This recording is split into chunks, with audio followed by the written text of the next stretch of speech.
Okay, I'll be right back.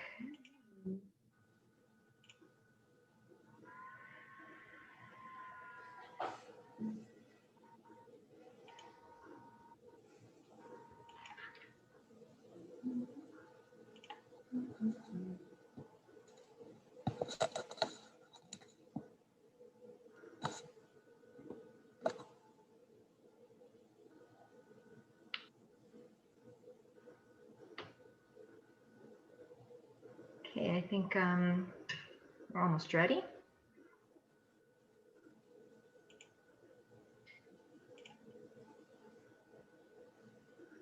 And we are now live on Facebook. So, hi everyone, I'm Joyce Fine, and we're starting a tiny bit early. So I'm gonna just kind of chat a little bit until people start coming on. And now it's 7 o'clock, so we're ready to roll. So, hi everyone, I'm Joyce Fine, and welcome to the Confidence Hustle interviews. These interviews are for women who are looking for inspiration and are really killing it with their confidence. It's for, we've been talking with women, moms, single moms, married moms, other women who are doing amazing things with their lives and are really stepping out and doing, just following their hearts and being courageous. And my hope for these interviews is that when you listen to them, you find the inspiration that I find, and it can help you on your journey to what it is you would like to do. So anyway, our guest for this evening is Ileana Gonzalez. The most important thing is that Ileana and I are step-sister-in-laws. So her husband is my stepbrother, and Ileana is the founder of Apurva Wellness. I'm sorry, Ili. No, She's a board-certified Ayurvedic practitioner. And she has her business is an online boutique that offers numerous educational programs, lifestyle counseling, yoga classes, and other experiences to support her clients' learning and their self-discovery journey. So welcome, Ileana. Our theme for our discussion for tonight is the confidence to live a healthy lifestyle 24/7, which I have seen firsthand and know that Ileana does. She's very, very disciplined and takes her health and others very seriously. So welcome to the confidence interviews. Thank you. Thank you so much. So glad that you're here. Me. You're welcome. So should we jump right in? Yeah, let's do it. Okay, so let's talk about your choice. You've been you're a vegan for a while. And have you always been a vegan and practiced Ayurveda and yoga? How did you get started? Give us a little historical context.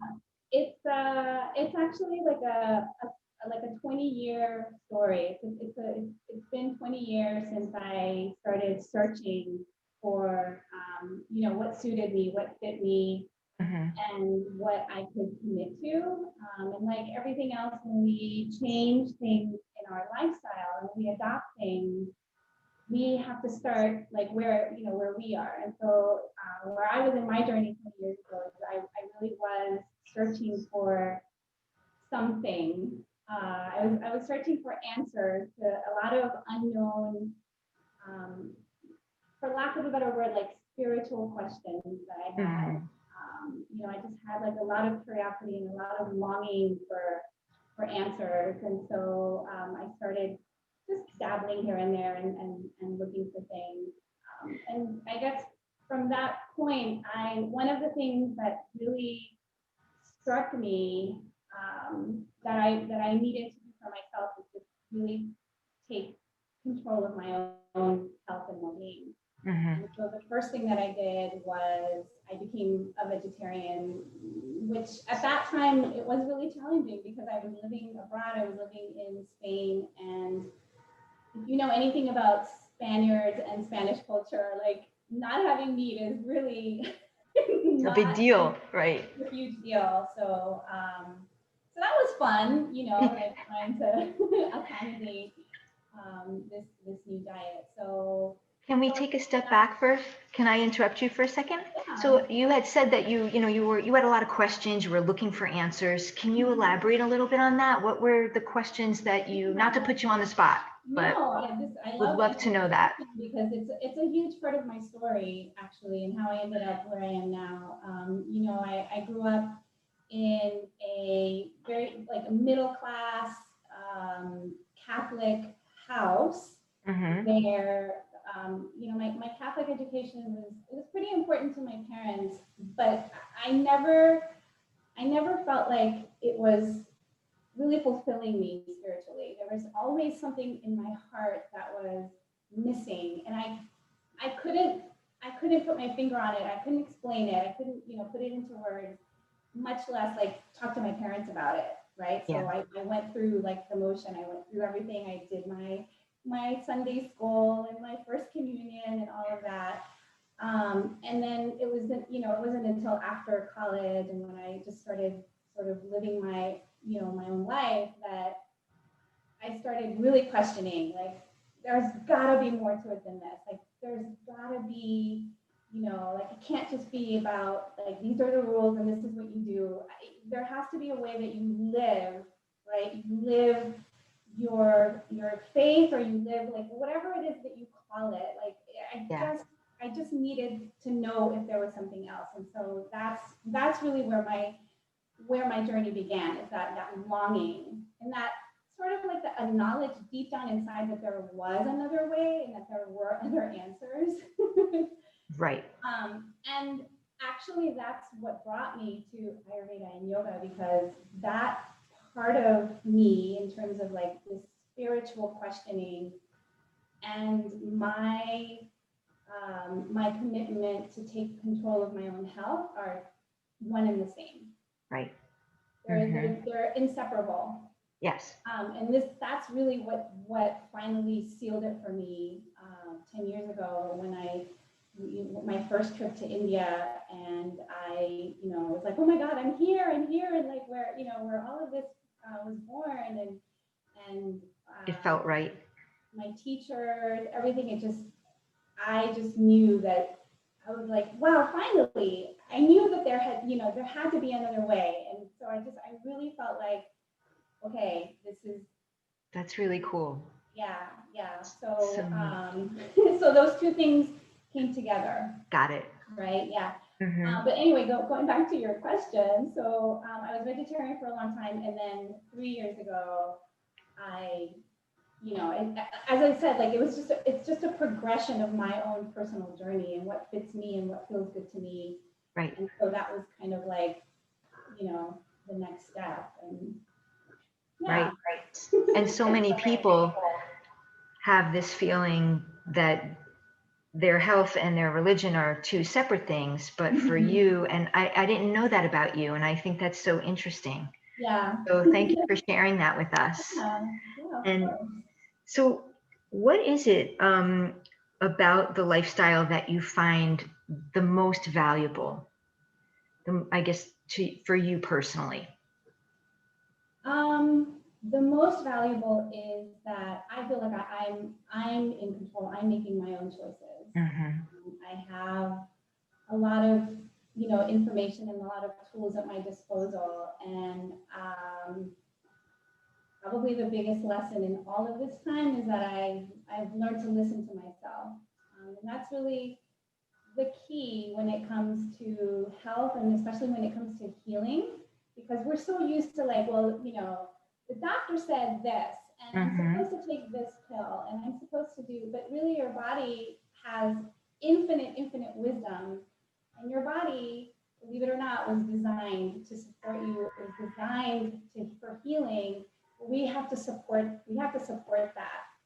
And the way that we support it is actually through, we want to be proactive, right? We can't expect our body to bounce back when it's too late. Like, we have to support our body along the way.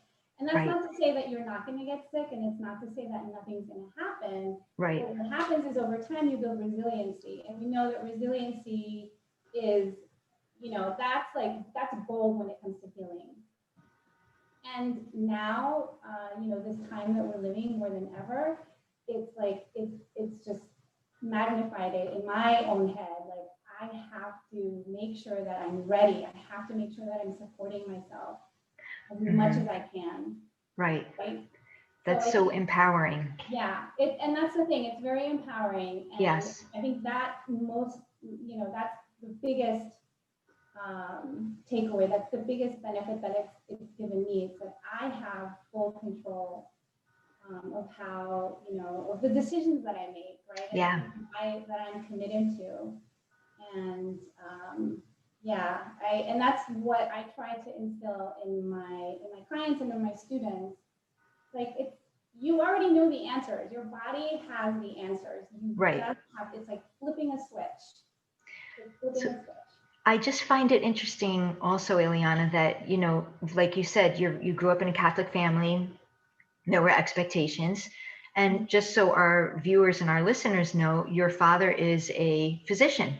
Yes. A Western physician. Yes. So I just find that to be very interesting that, you grew up in a family, your father's a doctor, but you went in this different direction, and you both practice healing in a different way. I just find that really cool.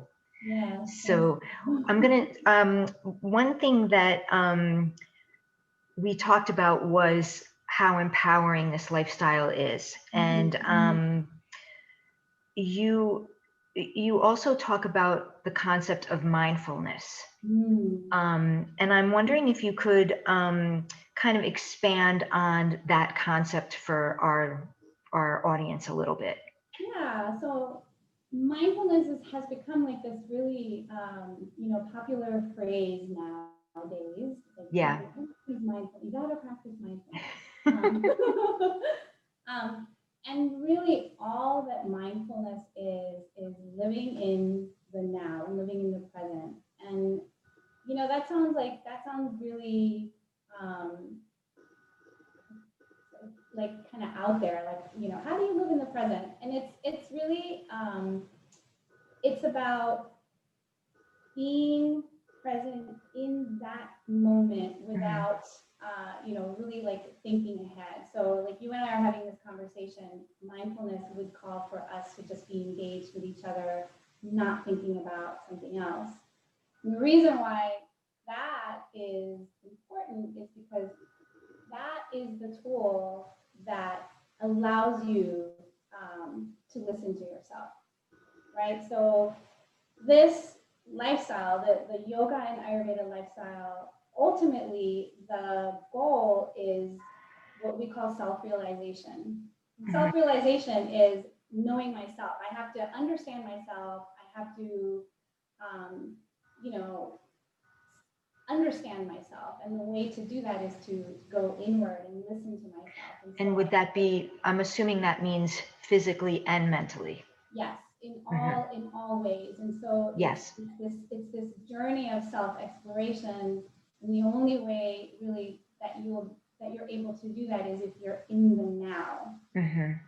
So for example, you can take it on many different levels, but it's harder than you realize, because naturally your mind wanders. Yeah, so many distractions. Right. A lot of people are like, I can't meditate because I can't concentrate. And right. The answer to when people say that is that's exactly why you have to meditate, right? A meditation doesn't happen like this.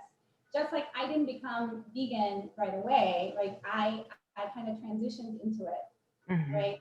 And so the same thing happens with mindfulness and mindfulness practices, where you just take it a little bit at a time. If you can only sit still for 2 minutes, sit still for those 2 minutes, because those 2 minutes will grow into 2.5, into 3, into 3.5.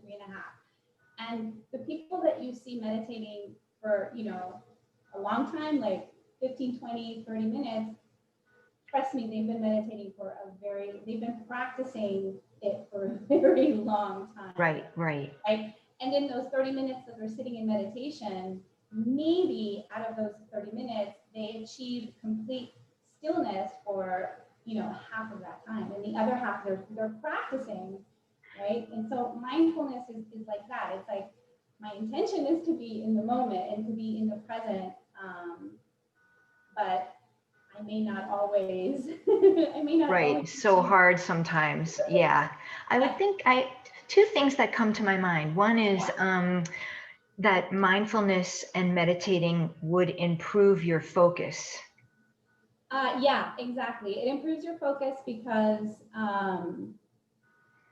you're stilling your mind, and you're really, what you're doing is you're going within. So you're shutting off your senses. That's why you close your eyes. That's why Yeah. you put like music or something that will keep all of the distractions away, right? Right. So yeah, so it's about ultimately it's about stilling the mind, and stilling the mind is so important because it just has a lot of other benefits, not just on the mind, but also on the body. And the more stillness that you bring about, for example, the slower you age. So you're like slowing down the aging process if you slow down your mind. I got to try that. Yeah. The other thing that I think about is that now during COVID, Yeah. and people, it just seems as though people, a lot of people are still working extremely hard, but Yeah. it also seems that there's a lot of focus on this, or that, sort of being in the moment Yeah. and appreciating the moment and things like that. Yeah, I was just thinking about this. This actually has shown up in my life a few times in the past few months, and Mm, it's this idea of impermanence. And this is a huge thing in yoga, where nothing is permanent, and things yeah, are always changing, right? And what the human mind desires is to hold on to things, and yeah, like I can't let go, and right. this makes me feel safe, and I know this, right? But the reality is that things come and go like that, and things are changing constantly, and so what we learn through mindfulness practices is that we just have to flow with it. We just have Yeah, to learn to let go and to move with the changes. and So be resilient, I would think. yeah, and that also Mm, builds a lot of resiliency, which again, really as I cool. said, that's what you need when it comes to healing, when it comes to bouncing back. You need Yes, that resiliency, because guess what? The number one healing factor is up here. right. That's for sure. So Yeah, yeah, so it comes in handy when you're yeah. trying No, to that's heal. awesome. So, um, one of the things that I wonder, and I want to talk about with you is when you tell somebody that you just met that you are a vegan, that you practice Yeah. yoga, you do Ayurveda, um, how does that, I can imagine that sometimes you must get some interesting feedback. And I'm wondering how you handle that. And because, it's not the norm in Yeah. our country, and how have the wherewithal to stay with it and not Well, I listen think to that. first of all, I think I'm lucky in that, a lot of the people in my circle and a lot of people that I come across are kind of in this, I always say, like, I live in this bubble where everything is, um, that of course helps. Second of all, I pick my battles, and I pick who to pick the battle with, because there's Right, some true. people who it's like, I don't have to, if you're asking out of curiosity and you really want to know, I'm happy to explain it to you, because Right. it's something that I'm passionate about, and Yes. I love to talk to people about it. So if that's what you want, take a seat, and I'll but if if you're being disrespectful to me, or, I don't have to justify anything to you. I know who I am. I know, what I want, and I know what it does for me, and it works for me. I'm not, I'm not here to preach. I'm not here to like sell you. I don't sell products. I didn't invent the life. Like, it's not my, I don't have a copyright on it. Google it, it's out there, but I really don't usually feel like I have to go around and like explain myself or justify myself. 100%. You're right. You're absolutely right. Part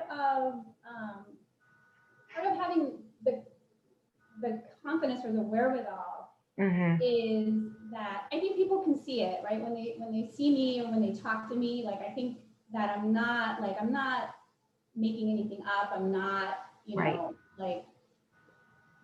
so it's kind of pretty straightforward. If you are interested in talking to me, I would be happy to talk to you.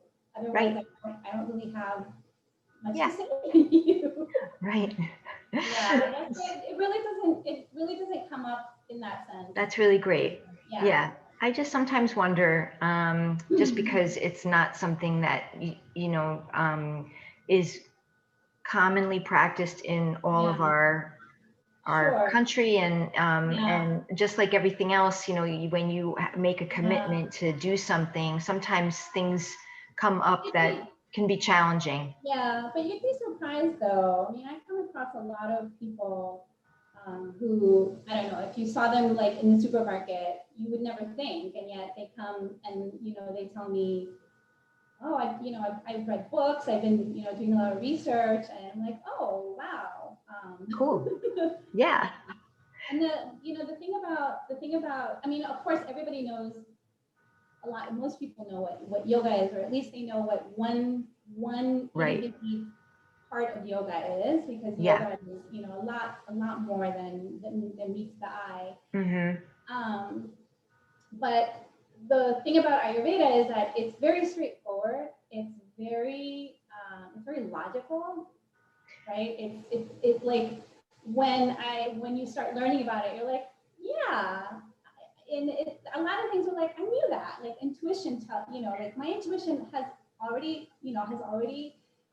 always told me that, right? So it's very intuitive, it's very logical, it's very straightforward. It's not mystical. It's not like, hocus pocus magic. So it's kind of like, listen, I don't have to sell you on it because it sells itself. Right.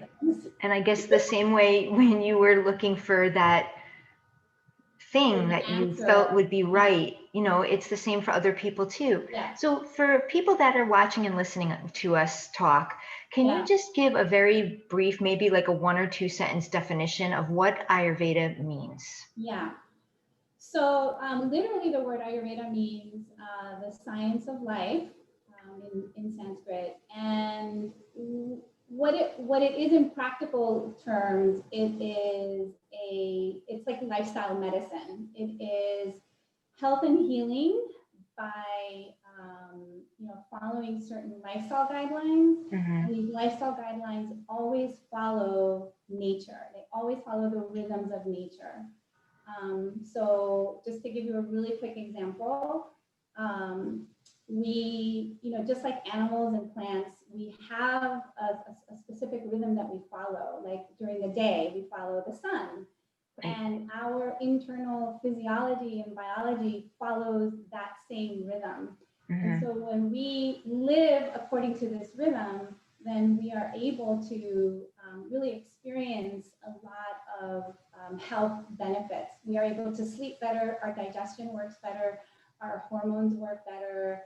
So over like that, the value of that is that over time, we are actually preventing a lot of things that come with modern living and with aging and with the kind of food that we eat, so you're investing today for a longer term outcome. Makes sense. So it's considered like the sister science of yoga, in that Ayurveda is like the physical practice, while yoga is more of like the spiritual practice. And as I said before, like the spiritual and the physical Have to go together. They're a complement, and both of them together are really powerful in that sense. Very interesting. So I have another question for you that I wanted to ask you about. Your website, Ileana, you talk about finding your inner divine. Can you tell us what that means? Yeah, so one of the foundational ideas in yoga and also in Ayurveda, because they come from the same philosophical source. So they come from like a very ancient philosophy. And the principal idea, the foundational idea from that philosophy is that everything in the cosmos is infused with divine. Everything exists because divine exists. We'll call it, whatever you want to call it, like universal intelligence, divine, call it love, right? This exists in everything in the cosmos. And so as such, it's an integral part of who we are. So in other words, you cannot exist without this essence. And it's an essence, right? It's an energy. It's something that permeates absolutely everything. And so this philosophy that I mentioned, Samkhya, it explains how the cosmos came to be, and part of that creation is this divine essence. So there's an intelligence there, and we all, and this is why I said, like, your body has this innate intelligence and this innate wisdom. And actually all of the tools that we use in the lifestyle are to sort of like uncover all of the things. So when you're in pain and when you are suffering, you cannot experience that inner essence. And this is why mindfulness is so important, because mindfulness takes away all of those distractions, whether they are physical, mental, emotional, whatever, right? The nature of our mind is that we want to focus on all the negative. We want to focus on the fear. We want to focus on the anxiety. We want to focus on the pain. Right. And all of that takes you outside. Right. And remember, I said that this is about going inside. It's a journey. Right. It's self-discovery. And what you're discovering is that divine essence. I find this so interesting, even though I feel like I know some of this because you and I know each other, but it's so cool to talk about it. It's your intuition, Doris. In this way, right? Because all of this wisdom already exists there, and it's been, right. And it calls us in different ways, in different times. We experience it in different ways. We express it in different ways. We have a different way of expressing it, right? And one can argue, like somebody like me, I think that's how I express it. I express it by committing to that, to the knowledge and to the lifestyle and to learning, right? Because this is about learning. Right. And the more I learn about that, the more I learn about myself. So beautiful. That the inner divine is literally, it's an inner divine. I mean, it's like you cannot separate from that. And it is that which, it's pure love. And that's why we say, like, you are love. Because it radiates from that essence that is yours. Beautifully said. So, you also emphasize, in addition to, everything that we're talking about, and you mentioned this already, but you talk about how the practice, is, you need the discipline, and that it's not an overnight change. If you decide, after listening to you, wow, I really think this is terrific, I'm going to do this, I'm just going to start tomorrow. But can you explain how you would advise people to kind of, if they want to take the steps to go in that direction?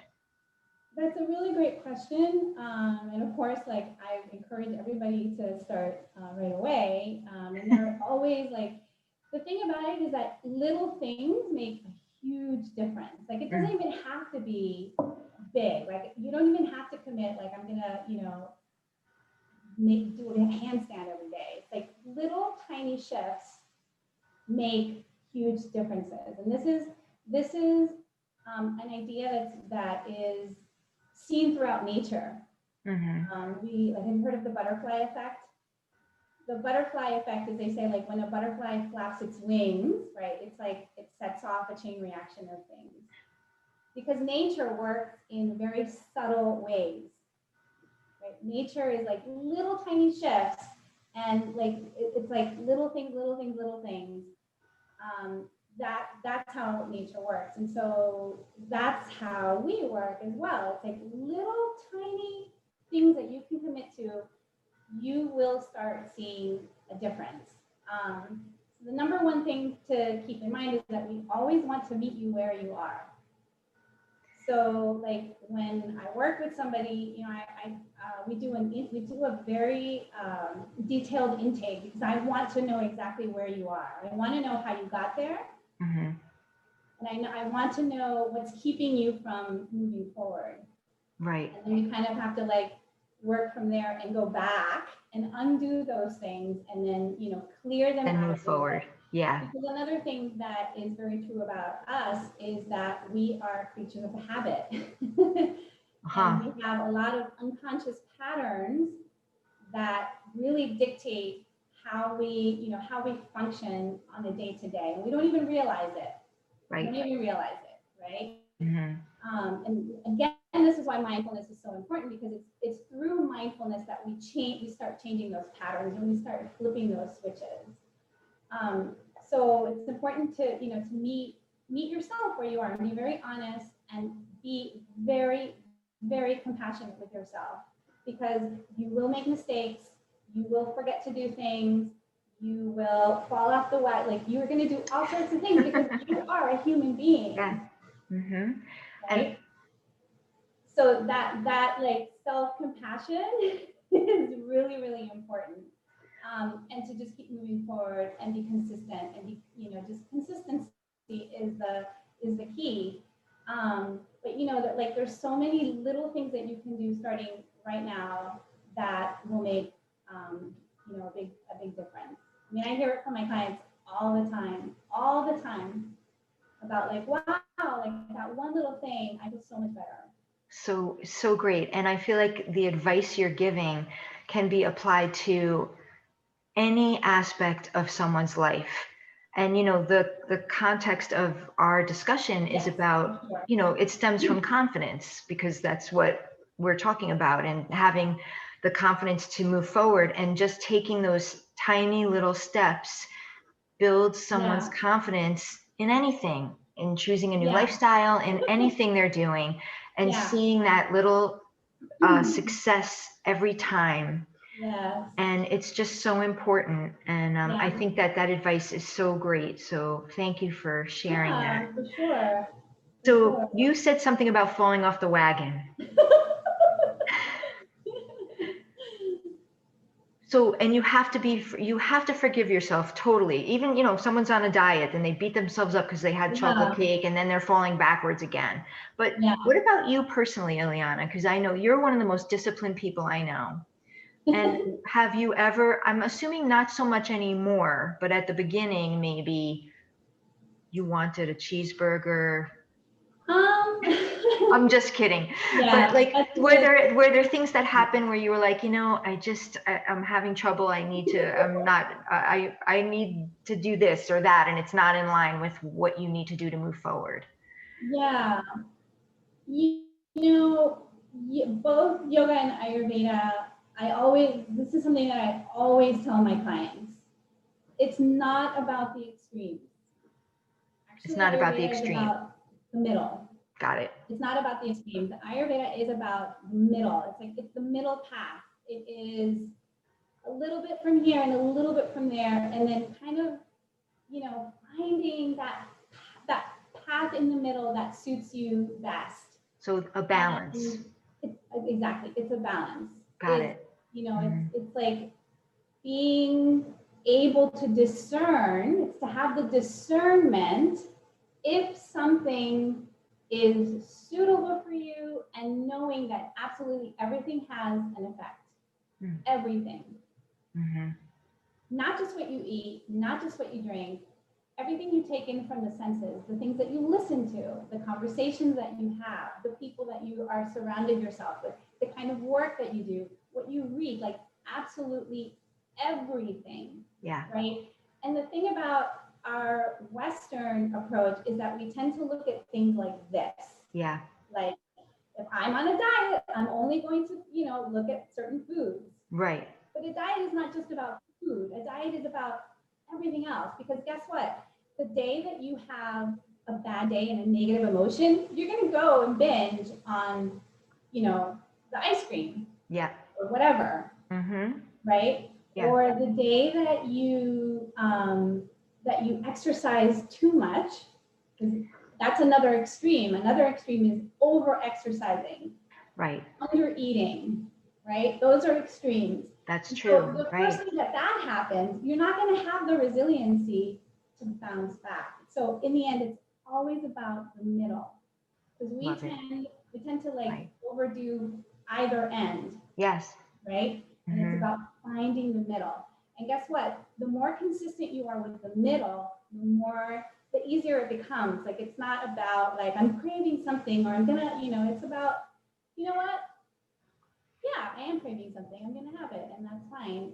But I also have enough tools to know that the effect of this, I have to be able to get back on the wagon. To rebalance what you've done. Yeah. I love that. I'll give you an example, and this is the example that I give. Like, I give my students all the time.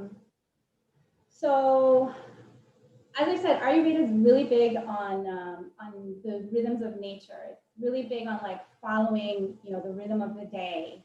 Yeah. So, you know, there are certain times of the day where it's appropriate to eat, and other times of the day where it's not appropriate to eat.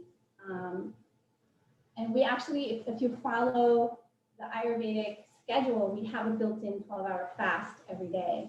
So in other words, there's 12 hours between your dinner time and your breakfast time. And this actually is really important for supporting digestion. So, so for example, 6 p.m. and 6 a.m. are like the ideal times. Right. So say, like, you know, today, okay, by the time we finish this interview, it's going to be late, it's going to be 8 o'clock, and maybe you didn't have time to have dinner before, so you're going to have dinner then, and that's kind of late. Like, you really don't want to have dinner. Right. Yeah. At 8, right? Yeah. And so, but that's fine if you need to have dinner and you want to have dinner, or maybe you have plans, and if COVID didn't exist, you have plans to go out and have dinner with a friend, and you're going to have some wine and whatnot. And so you have this tool that you know that you need the 12 hours before you have breakfast. So tomorrow you won't have breakfast before 8 p.m. or 8:30 or whatever time it is. That's one way to sort of like make up for that. I wouldn't call it falling off the wagon, but like that, you have to make adjustents. Is my right? Got it. Yeah. Right. Or you go out and you have a really big dinner and you have dessert and you do things that you don't normally do. And we all have days like that, and we all have days where we our body tells us like, hey, like, I'm really feeling that heavy, sluggish, lethargic dinner that you had. So today, let's have a little bit less food. Let's drink some more water. Maybe let's go for like an extra 30-minute walk. Like, there are always things that you can do to balance out, as you said. Like, it is in the end about balance, and that's why you'll hear balance a lot, you know, in Ayurveda and yoga. It's like balance, balance. It's all about that middle way, because that's really the kindest way for you. That's really like the way that your own mind is, you know, because when your mind is stuck in extremes, it's very stressful. Very. You're right. You are more likely to fall off the wagon. Right. And you can't be resilient, like you had said before. You can't have that. So you can't make adjustments if you're like that. Everything is black or white, or there's no middle ground. Right. It just seems, you're right. Yeah. It does seem extremely, it's very logical. Yeah. Very, very helpful. I love this. I'm learning a lot. Thank you. So our final question, Ileana. Yeah. What advice would you give to someone? And you kind of touched on this before, but we'll end with this question. What advice would you give to someone who is considering adopting this kind of a lifestyle? And what challenges or inconsistencies should they expect along the way? So, an advice that I would give somebody who wants to adopt, you know, like I said, be very gentle with yourself and just really listen to yourself. Listen to your body, listen to your mind. It's going to take time. It's not an overnight thing. And I think that's another disservice that the Western approach has done for us, is like, give me the pill. I want an overnight fix. That's true. It doesn't matter that that I'm pre-diabetic or that my cholesterol is high, because I'll just take a pill and then I can. It'll be okay, right? And so unfortunately, that is not really sustainable, and it's it kind of goes against the idea of building resiliency. So it's going to take time, and there's going to be a lot of trial and error, because one thing to keep in mind is that although this approach benefits everyone, it's also an approach about the uniqueness of the individual, meaning that every single person is different and unique, and so things have to be tweaked, and because you are your own healer, because only you know yourself, right? Because it's about self-inquiry, self-knowledge, self-discovery.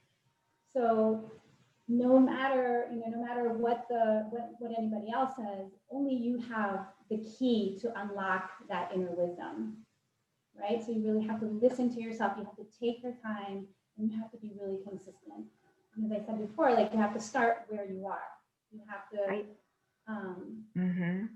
like, really assess your lifestyle right now, and then see where you can make adjustments, and then move forward, and just like I said, it's been 20 years for me, right? In like different iterations. Yeah. But it's not an overnight thing. Right. It sounds more like a journey. It is a journey. It's totally a journey. Yeah. It's a great way to think of it. Yeah. What was the second part of your question? The challenges. Yeah. Well, I would say, just from like my own personal experience, and from the people that I work with, my clients and my students, the challenge is yourself. Like, really, you getting your own way in that sense, because you want immediate results, and you're like, well, it worked for my neighbor tried it and it didn't work for me, right? Right. Yeah, everyone's different. You can't compare, right? Everyone's different. And so the biggest challenge is just like getting over yourself, and make mistakes. Like, come on, you're a human being. Like, make a mistake, learn from it, and then try again, or try something else. Right.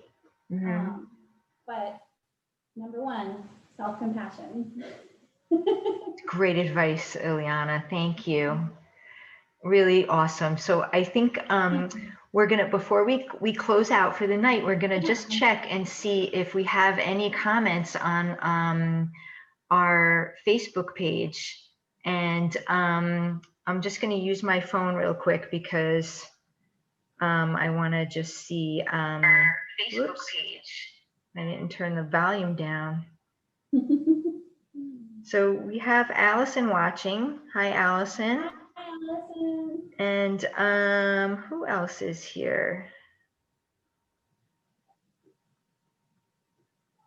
Let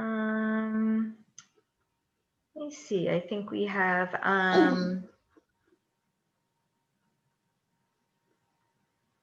it's hard for me to tell, actually. Sometimes I can do this and sometimes I can't. I think we have Felicia on.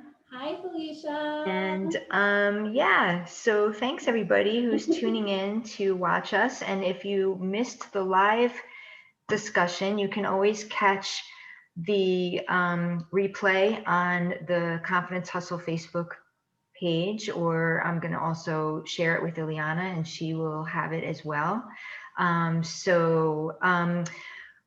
So before we sign off for the evening, Illy, do you want to just tell people if they're interested in finding out more information or they want to contact you, how would they do that? So my webpage is probably the best way. It's apurvawellness.com, A-P-U-R-V-A. I can put it in the comments later. Yeah, I was going to say we can do that for people. Apurvawellness.com. I have all my services there. My contact is there. You can send me an email, info@apurvawellness.com. And I do have a couple of things coming up.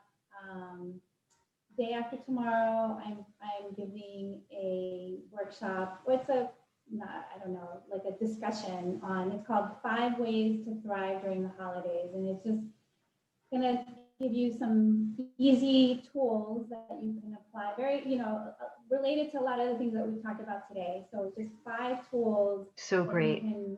That you can use during this, and this year the holidays are going to be special. Yeah, that's a good way to put it. Yeah. Different. Yes. And in the new year, I'm also doing a group guided cleanse. So a cleanse is really, it's a very, very traditional tool in Ayurveda, where we sort of reset the body and the mind through diet and other mindfulness practices like meditation and yoga. And post holidays is really good to do it because it's a stressful time, and also because we tend to overdo. Yes. Just a tiny bit, right? Stuff that bring cheer and joy to the season. Right. And also I do. I like to work with private one-on-one clients. So if you've never done yoga and you want to start with a private teacher, awesome. It's a good place to start. Really great.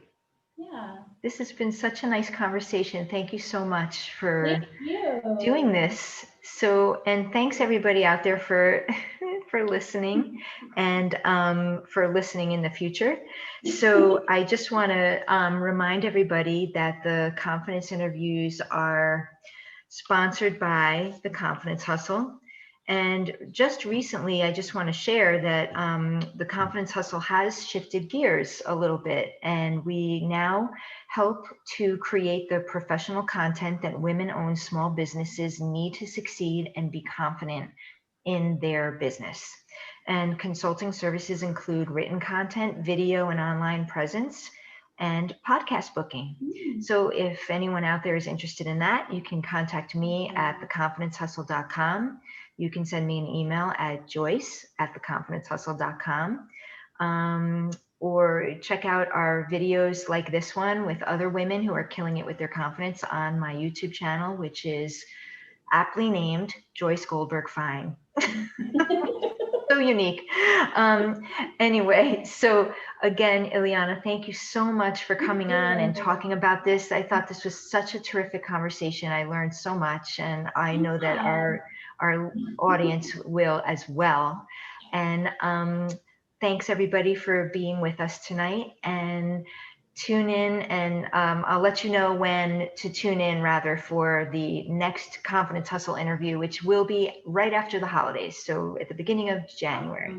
So have a great holiday, and Happy New Year, and we'll all touch base again soon. Thank you so much. Bye.